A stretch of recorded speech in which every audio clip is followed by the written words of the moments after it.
Hello everyone, সবাইকে স্বাগতম আমাদের ইউটিউব স্কুল চ্যানেলে। আজকে আমরা ডিগ্রি পার্ট 2 পড়ব। আর পার্ট 1টা আমরা আগেই আপলোড দিয়ে দিয়েছি। যারা পার্ট 1টা এখনও পাননি তারা দয়া করে এটা দেখে নেবেন। পার্ট 1টা খুব ইম্পর্টেন্ট এবং পার্ট 2টাও খুব ইম্পর্টেন্ট। বলা যায় ডিগ্রির সবচেয়ে ইম্পর্টেন্ট রোল হলো আমাদের পার্ট 2। তাহলে আমরা স্টার্ট করি পার্ট 2। আর হ্যাঁ, এই সবগুলি ভিডিও পেতে অবশ্যই আমাদের চ্যানেলে সাবস্ক্রাইব করতে হবে। আচ্ছা আচ্ছা যদি ওয়ান অফ দ্য যুক্ত সুপারলেটিভ দেওয়া থাকে তাহলে আমরা পজিটিভ করতে হলে আমাদের লাগবে ভেরি ফিউ। আর যদি কম্পারেটিভ করতে বলে লাগবে দেন মোস্ট আদার। আমি আবার বলি, কোনো সেন্টেন্সে ওয়ান অফ দ্য যুক্ত, এটাকে আমাকে পজিটিভ করতে বললো তাহলে আমি ভেরি ফিউ দিয়ে শুরু করব। আবার যদি কম্পারেটিভ করতে হলে তাহলে আমি দেন মোস্ট আদার ইউজ করব। ঠিক আছে? আচ্ছা, তো আমরা এই হাইলাইটেড এটা দেখি। দেখো, ওয়ান অফ দ্য যুক্ত সুপারলেটিভ থাকলে যদি কম্পারেটিভ করতে বলে তাহলে দেন মোস্ট আদার বসবে। ঠিক আছে, দেন মোস্ট আদার বসবে। আর যদি পজিটিভ করতে বলে কী হবে? ভেরি ফিউ হবে। আচ্ছা দেখো, সুপারলেটিভে মনে করো এটা দেওয়া হচ্ছে, আমাকে বললো যে এটাকে পজিটিভ করো। He is one of the tallest boys in the class. এটাকে আমাকে পজিটিভ করতে হলে শুরু করব ভেরি ফিউ দিয়ে। তো লিখবো প্রথম ভেরি ফিউ, তারপর ওয়ান অফ দ্য টলেস্ট। এই হাইলাইটেড করা, এই যে one of the plus superlative অর্থাৎ ওয়ান অফ দ্য টলেস্ট, এই হাইলাইটেড করা শব্দগুলোর পরেরটা দিয়ে শেষ পর্যন্ত আমরা লিখে ফেলবো। তাহলে কি আছে? Boys in the class. প্রথম ওয়ান অফ দ্য থাকার কারণে ভেরি ফিউ পজিটিভে তো লিখলামই, তারপর বয়েজ ইন দ্য ক্লাস দেখে দেখে লিখে দেব। তারপর আমার ভার্ব লাগবে। আমরা জানি, দেখো, ইজ থাকলে এখানে হয়ে যাবে কি আর, অথবা ওয়াজ থাকলে হয়ে যাবে অয়ার। মনে থাকবে যে রিমেম্বার লিখে দিছি, ইজ থাকলে হয়ে যাবে আর, ওয়াজ থাকলে হয়ে যাবে অয়ার। কেন হবে? কারণ ভেরি ফিউর পর বয়েস আছে, আর না থাকলেও আমাকে বয়েস লিখতে হতো, আর অবশ্যই থাকবে, তাহলে এখানে আর হয়ে গেছে। তারপর আমরা যদি বার্বের পর দুইটা অ্যাজ লিখতে হবে, দুইটা অ্যাজের মাঝখানে পজিটিভ ফর্ম বসাতে হবে, তারপর শেষে সাবজেক্টটা বসাতে হবে। তাহলে কি হলো? He is one of the tallest boys in the class. এটাকে আমাকে পজিটিভ করতে বললো, ভেরি ফিউ দিয়ে স্টার্ট করলাম, ভেরি ফিউ, তারপর যে হাইলাইটেড করাটার পরে অংশ বয়েজ ইন দ্য ক্লাস, তারপর হবে কি আর, অ্যাজ টল অ্যাজ হি। খুব ইজি। হ্যাঁ, এই রুলটা খুব ইম্পর্টেন্ট, কারণ ম্যাক্সিমাম পরীক্ষায় ডিগ্রি থেকে কোশ্চেন যদি আসে এই রুলের একটা না একটা থাকে। আচ্ছা, এখন ওয়ান অফ দ্য যুক্ত সুপারলেটিভ দেওয়া একটা সেন্টেন্সকে আমাকে বললো কম্পারেটিভ করো। তাহলে কিভাবে করব? দেন মোস্ট আদার দিয়ে করব। আগের ভিডিওতে কিন্তু দেন এনি আদার দিয়ে করছিলাম, কিন্তু এটা হবে দেন মোস্ট আদার। কেন হবে দেখো, কারণ এখানে ওয়ান অফ দ্য আছে, আর আগের ভিডিওতে ছিল শুধু দা যুক্ত সুপারলেটিভ ছিল বলে দেন এনি আদার দিয়ে করছিলাম, কিন্তু এখানে ওয়ান অফ দ্য আছে, এই জন্য আমরা দেন মোস্ট আদার দিয়ে কম্পারেটিভ করব। তাহলে আমরা জানি কম্পারেটিভের সাবজেক্ট বিসি বসে, অর্থাৎ অ্যাজ দিয়ে সাবজেক্ট, বি দিয়ে ভার্ব, সি দিয়ে কম্পারেটিভ ফর্ম। তাহলে আমরা লিখি হি ইজ, দেখে দেখে লিখলাম হি ইজ, তারপর কি লিখবো? কম্পারেটিভ ফর্ম, সাবজেক্ট লিখলাম, বি দিয়ে ভার্ব লিখলাম, সি দিয়ে কম্পারেটিভ ফর্ম লিখবো। তো টলেস্টের কম্পারেটিভ ফর্ম হলো টলার, তো লিখে ফেলাম টলার। আর যেহেতু ওয়ান অফ দ্য আছে এই জন্য আমরা দেন মোস্ট আদার ইউজ করব। ঠিক আছে? তারপর এই যে হাইলাইটেড করা অংশ ওয়ান অফ দ্য টলেস্ট, এর হাইলাইটেড করা অংশের পরেরগুলো আমরা দেখে দেখে লিখে দেবো। বয়েজ ইন দ্য ক্লাস, এই যে দেখো বয়েজ ইন দ্য ক্লাস। খুব সহজ, কিন্তু এটা না আমরা সবাই খুব কঠিনভাবে, আসলে এটা খুবই সহজ। পরীক্ষা আসলে যাতে আমরা সবাই পারি এরকমভাবে সবাই শিখবে। আচ্ছা, এখন আমাকে ধরো একটা পজিটিভ সেন্টেন্স দেওয়া আছে ভেরি ফিউ যুক্ত, এটাকে কম্পারেটিভ করতে বলবে, তাহলে আমরা কিভাবে করব? আমরা জানি কম্পারেটিভে সাবজেক্ট ভার্ব বসে, তাহলে সাবজেক্ট ভার্ব বসাবো। এখন দেখো, অ্যাজ এর পরেরটা সাবজেক্ট আর অ্যাজ এর আগেরটা ভার্ব, খুব সহজ কিন্তু।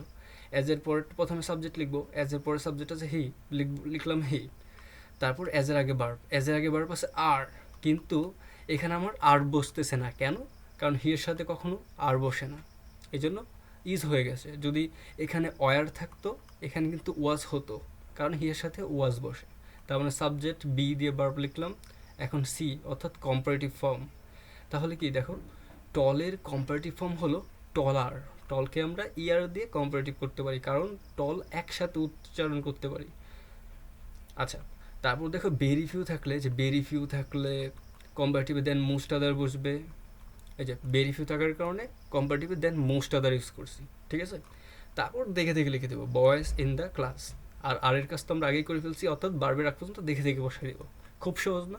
একদম সহজ। আচ্ছা, এই ভিডিওটা খুবই ইম্পর্টেন্ট, তাই আমি আরেকটু নোট লিখে দিছি। দেখো, রিমেম্বার, এটা মনে রাখবে, ভেরি ফিউর পর অবশ্যই ভার্ব আর বসবে। ইস থাকলে আর হয়ে যাবে, ওয়াজ থাকলে ওয়ার হয়ে যাবে। এবং ভেরি ফিউ, তারপর দ্য মোস্ট আদার, তারপর ওয়ান অফ দ্য, এরপর প্লুরাল নাউন হবে। দেখো লাল কালি দিয়ে লিখে দিছি, এখানে লাল দিয়ে বোঝাচ্ছি যাতে প্লুরাল হয়। এটা ম্যাক্সিমাম স্টুডেন্ট ভুল করে, এটা খুবই ইম্পর্টেন্ট, এটা যাতে তোমরা ভুল না করো। অন্তত ইউটিউব স্কুলের স্টুডেন্ট হিসেবে এটা যদি ভুল করো আমি খুব আপসেট হব। আচ্ছা, তাহলে আমরা একটা প্র্যাকটিস করি। দেখো, এইচএসসি কুমিল্লা বোর্ড 2015 আসছিল, যাদের হাতে বই আছে তারা দেখবে। এটা ছিল it was one of the most memorable journeys in my life. এটাকে বলছে পজিটিভ করতে। দেখো, ওয়ান অফ দ্য আছে, তার মানে ওয়ান অফ দ্য থাকলে পজিটিভ করতে বলে কি বসে? ভেরি ফিউ বসে। তার মানে আমরা ভেরি ফিউ শুরুতে লিখবো, তারপর যে আমরা হাইলাইটেড লিখবো ওয়ান অফ দ্য মোস্ট। আমরা জানি মোস্ট থাকলে পরেরটা আমার সুপারলেটিভের অংশ। তার মানে কি ওয়ান অফ দ্য যুক্ত সুপারলেটিভ এর পরে অংশ কি থাকে? Journeys in my life. দেখে দেখে বসায় দিব very few journeys in my life. তারপর আমার কি লাগবে? ভার্ব লাগবে। ভার্ব কি আছে? ওয়াজ। আমরা আগে শিখছি কি ওয়াজ থাকলে ওয়ার হয়ে যাবে। এই যে ওয়াজ ছিল, এটা কি হয়ে গেছে? ওয়ার হয়ে গেছে, তাই না? খুব সহজ। তারপর আমরা জানি দুইটা অ্যাজ লাগবে, দুইটা অ্যাজের মাঝখানে পজিটিভ ফর্ম হবে। তো দুইটা একটা অ্যাজ লিখলাম, তারপর পজিটিভ ফর্ম কি? এই যে মোস্ট অথবা মোর তুলে দিলেই আমার পজিটিভ হয়ে যায়। তাহলে কি থাকলো? মেমোরেবল থাকলো। এই মেমোরেবলটা লিখে দিলাম, তারপর আরেকটা দিলাম, তারপর সাবজেক্ট। এই তো সাবজেক্টটা বসে দিলাম। খুব সহজ। তারপর যদি কেউ না বোঝে আমাকে অবশ্যই ফিডব্যাক দেবে। এই যে ফিডব্যাক লিখে দিছি, আমাকে অবশ্যই ফিডব্যাক দেবে। কীভাবে ফিডব্যাক দিতে পারে? কমেন্ট করবে। আচ্ছা, এখন মনে করো এটা ঘুরাই দিছে কোশ্চেনটা পরীক্ষায়, পজিটিভ না বলে আমাকে বলছে কম্পারেটিভ করো। তাহলে কিভাবে করব? আমরা জানি কম্পারেটিভ করলে প্রথমে সাবজেক্ট বিসি বসে, সাবজেক্ট বি দিয়ে ভার্ব, তারপর সি দিয়ে কম্পারেটিভ ফর্ম, তাই না? তো দেখো, আমরা যেটা শিখছি অ্যাজের পরেরটা সাবজেক্ট, অ্যাজের আগেরটা ভার্ব। তো অ্যাজের পরেরটা সাবজেক্ট লিখবো, আর অ্যাজের আগে কি? ওয়ার। আমরা জানি ইটের সাথে ওয়ার বসে না, কি বসে? ওয়াজ বসে। তাহলে ওয়াজটা লিখলাম। আবার এখানে যদি আর থাকতো, ইটের সাথে কি বসতো? ইজ বসতো, ইট ইজ। আচ্ছা, যাই হোক। তো দেখো, প্রথমে আমরা সাবজেক্ট বিসি বসবে, সাবজেক্ট বসলাম বি, ভার্ব, অ্যাজের আগে একটা ভার্ব, ওয়ারটা ওয়াজ হয়ে গেছে কারণ এটার সাথে ওয়াজ বসে। আর মেমোরেবল, এটার কম্পারেটিভ ফর্ম হলো মোর মেমোরেবল। কেন এটা মোর মেমোরেবল দিয়ে কম্পারেটিভ করলাম, আর এটা কেন শুধু টলার দিয়ে কম্পারেটিভ করলাম, এটা তোমাদের মধ্যে প্রশ্ন রাখতে পারে। এটা আমি আগের ভিডিওতে বলছি, এখনও বলবো। দেখো, মেমোরেবল এটা কিন্তু আমরা একসাথে উচ্চারণ করতে পারি না। মেমোরেবল তার মানে কি? এটা মানে একাধিক সিলেবল যুক্ত, তাই না? তাহলে যদি একাধিক সিলেবল যুক্ত কোনো এই ওয়ার্ড থাকে, এটাকে যদি কম্পারেটিভ করতে বলে তাহলে আমরা মোর দিয়ে কম্পারেটিভ করব। আর যদি সুপারলেটিভ করতে বলে তাহলে মোস্ট দিয়ে সুপারলেটিভ করব। আর যদি পজিটিভ করতে বলে তাহলে মোর মোস্ট তুলে দিব, যা মেমোরেবল ওইটাই আমার পজিটিভ ফর্ম, যেটা এখানে লেখা আছে। দেখো, মেমোরেবল, এখানে কিন্তু মোরও নেই মোস্টও নেই, তার মানে এটা পজিটিভে আছে। আচ্ছা, তাহলে সাবজেক্ট ভেরি ফিউ থাকলে কম্পারেটিভে আমরা সাবজেক্ট বিসিটা লিখে ফেলবো, সাবজেক্ট বি দিয়ে ভার্ব, সি দিয়ে কম্পারেটিভ ফর্ম লিখে ফেললাম। ইট ওয়াজ মোর মেমোরেবল লিখে ফেলছি। তারপর দেখো, ভেরি ফিউ থাকলে আমরা শিখছি কম্পারেটিভে দেন মোস্ট আদার বসে। এই যে দেন মোস্ট আদার দেখে থেকে বসাই দিছি। তারপর এই যে ভেরি ফিউর পরের অংশ জার্নিস ইন মাই লাইফ, ভার্বের আগ পর্যন্ত। তো জার্নি ইন মাই লাইফ দেখে থেকে বসাইলাম, জার্নি ইন মাই লাইফ। এ হলো আমাদের পার্ট 2। অবশ্যই বাকি পার্টগুলো দেখবে যদি ডিগ্রিতে 100% মার্কস পেতে চাও। আমি শিওর, আমি এটা খুব সহজ করে সাজাইছি। যদি কেউ সবগুলি পার্ট দেখো, অবশ্যই তুমি ডিগ্রিতে ভুল হবে না, ভুল হওয়ার কোনো পসিবিলিটি নেই, কারণ এটা খুব ইজিলি দেখানো হয়েছে। আর হ্যাঁ, এই রুলসগুলি পড়বা আর বই থেকে প্র্যাকটিস করবা। বই থেকে কোনো রুলস পড়ার দরকার নেই, জাস্ট বইয়ের যে এক্সাম্পলগুলো আছে ওইগুলি প্র্যাকটিস করবা, দ্যাট ইজ। আর উত্তর সাথে মেলাবা। যদি কোনো প্রবলেম পাও অবশ্যই আমাকে ফিডব্যাক দিবা। আর হ্যাঁ,